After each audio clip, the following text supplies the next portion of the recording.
Apalah engineer, belajar pandai-pandai, skru kepala 8 pun tak tahu. Pernah dengar tak? Biasa dengar kan? Skru kepala 8 lah, skru kepala rata lah, skru kepala berbibir lah, macam-macam lah kepala kan. Okey, dia kena faham, kita boleh sebut 3 term lah, iaitu dia ada term engineering, dia ada term teknologi, dengan dia ada term technician. So, engineer ni tugas dia apa? Engineer tugas dia adalah invent, innovate ataupun propose the solution menggunakan dia punya theoretical knowledge, especially dalam sains dan matematik. Itu tugas jurutera engineer ni. Kalau teknologi, dia belajar tentang aplikasi yang dah ada di pasaran. Ada juga belajar teori. Contoh engineering teknologi, ada juga belajar teori, tapi dia lebih kepada belajar aplikasi. Dia banyak belajar aplikasi yang dah ada dekat pasaran. Okay. Manakala technician, tugas technician adalah memasak dan fix alatan lah, fix alat tu. Memang dia belajar benda tu. Memang technician ni memang, contoh panel tu, dia belajar panel tu macam mana, dekat dalam panel tu ada apa, susunan dia belajar benda tu. Kalau ada masalah dekat mana nak cari punca, okay, solve, dia memang belajar benda tu. So,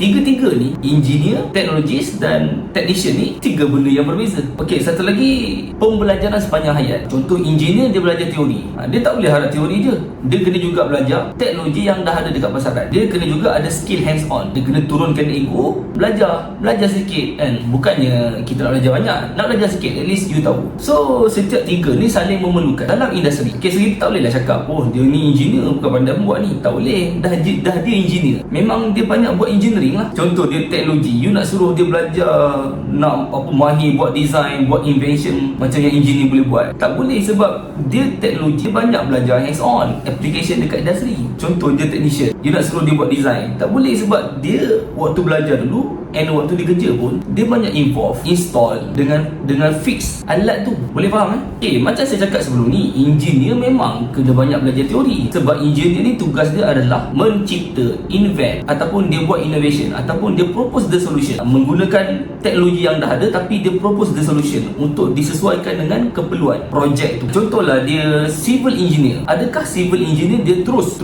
belajar komponen struktur? Tak, dia akan go through teori dulu, betul tak? Contoh dia structural engineer, dia akan belajar dulu pasal beban, pasal daya yang berkait dengan mekanik struktur. Contoh dia belajar pasal dead load, live load, wind load, seismic load. Dia belajar tu dulu, dia bagi faham tu dulu. Lepas tu apa lagi? Dia belajar pasal daya, forces. Ada external forces, ada internal forces. Internal forces ni pula contoh dia macam axial, normal forces, shear forces, bending moment, torsion, macam-macam lagi kan. Dia belajar benda tu. Bila dia dah ada teori, kefahaman yang kuat pasal benda tu, asas yang kuat, baru dia masuk ke lebih terperinci tentang komponen struktur macam beam, column, slab, footing. Baru dia belajar teori dulu, lepas tu baru masuk ke komponen. Itu engineering. Kalau teknologi, dia belajar komponen terus. Ada juga teori sikit, at least dia tahu teori sikit, tapi dia lebih banyak belajar komponen. Kalau technician, dia memang on site terus, hands on terus, pasang benda tu, commission. Kalau ada problem, dia tahu nak cari punca kat mana, dia fix.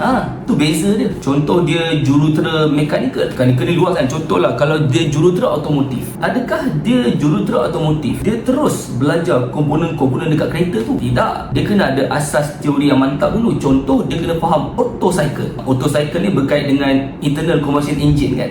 Dia kena ada kefahaman yang bagus pasal benda tu dulu, barulah dia masuk ke komponen-komponen engine kereta tu, piston ke, crankshaft ke, rod, whatever lah. Apa lagi contoh dia aircraft engineer, dia nak design apa, sayap kapal terbang, dia kena ada kefahaman yang bagus tentang Bernoulli principle, Newton third law for example kan. Contoh Bernoulli principle, high velocity, low pressure, low velocity, high pressure. Dia kena ada basic asas yang bagus untuk benda tu. Dia bukannya terus, aircraft sayap dia kita sengit macam ni lah, takkan straight. Nak sengit macam tu pun dia ada calculation dia, pengiraan dia yang tepat. Kalau kita duduk bantai, sayap sengit tu, takut kapal terbang tu terbang sampai ke atas, tiba-tiba menjunang ke bawah. So benda tu memerlukan kejuruteraan, precision yang tepat, ada calculation dia. Apa lagi? Contoh dia nak design sistem pendingin hawa, dia kena ada asas yang bagus dalam refrigeration cycle. Apa lagi? Dia nak design design turbine, dia kena ada kefahaman asas yang bagus tentang rangkaian cycle. Maaflah kalau sebutan salah kan, rangkaian cycle lah lebih kurang, barulah dia go deep dekat komponen-komponen turbine. Contoh macam boiler, turbine, condenser dan lain-lain alat lah, komponen-komponen tu. Contoh dia jurutera electrical, adakah dia terus jump masuk ke belajar terus komponen-komponen elektrik? Itu tidak. Dia teori dulu. Contoh dia jurutera elektrik, contoh dia kena faham dulu Ohm's law,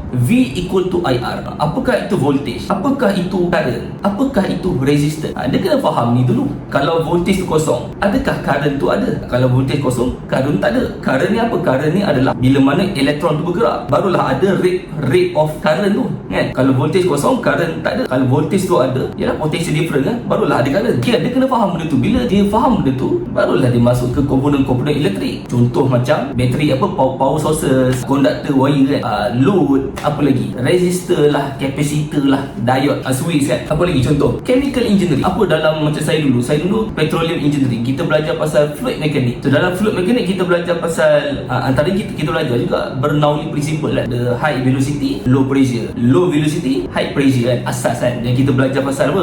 Venturi tube apa tu, kan? Apa lagi? Kita belajar pasal pressure head.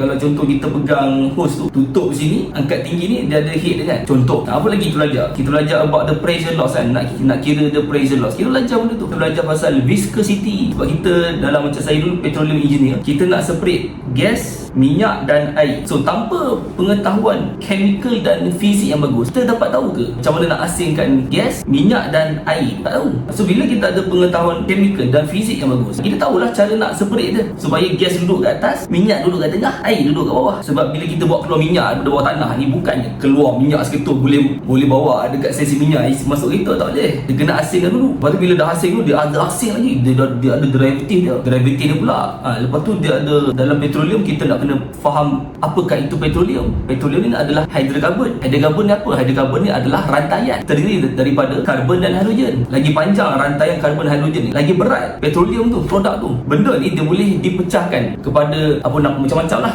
Bitumen lah paling berat, kerosin, petrol, bottle gas, LPG semua tu, kan? Benda ni kena ada teori yang bagus baru masuk ke komponen. So kesimpulannya, engineer ni dia kena bermula dengan teori dulu. Sebab engineer dia invent atau innovate atau propose the solution. So dia kena bukan setakat faham komponen, dia kena faham teori tu. Bila teori dia mantap, bila dia masukkan komponen, dia boleh invent, dia boleh innovate, dia boleh propose the solution. Tu engineer punya cara. Sebab tu dekat degree dulu, engineering ni memang belajar teori. Macam teknologi, dia laluan TVET, memang dia ada belajar teori sikit, tapi banyaknya dia belajar hands on. Dia belajar teknologi yang dah ada dekat pasaran. Especially kita ni Malaysia, kita negara pengguna. Kita bukannya negara pengeluar utama macam Korea, macam Jepun, macam US, negara-negara Europe. Diorang ni negara pengeluar utama macam Jerman. Memang dia buat otomotif tu 100%. Sebab tu kat sana kita lebih nampak lah dia punya kejuruteraan dia tu. Tapi dekat Malaysia, kalau kita betul-betul faham peranan masing-masing, InsyaAllah kita one day kita boleh jadi macam negara-negara yang dah ada ciptaan-ciptaan masing-masing. Alright, faham peranan masing-masing. Okay,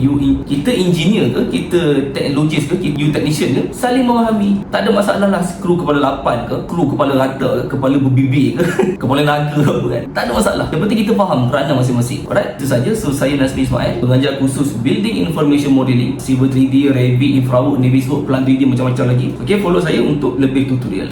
Alright.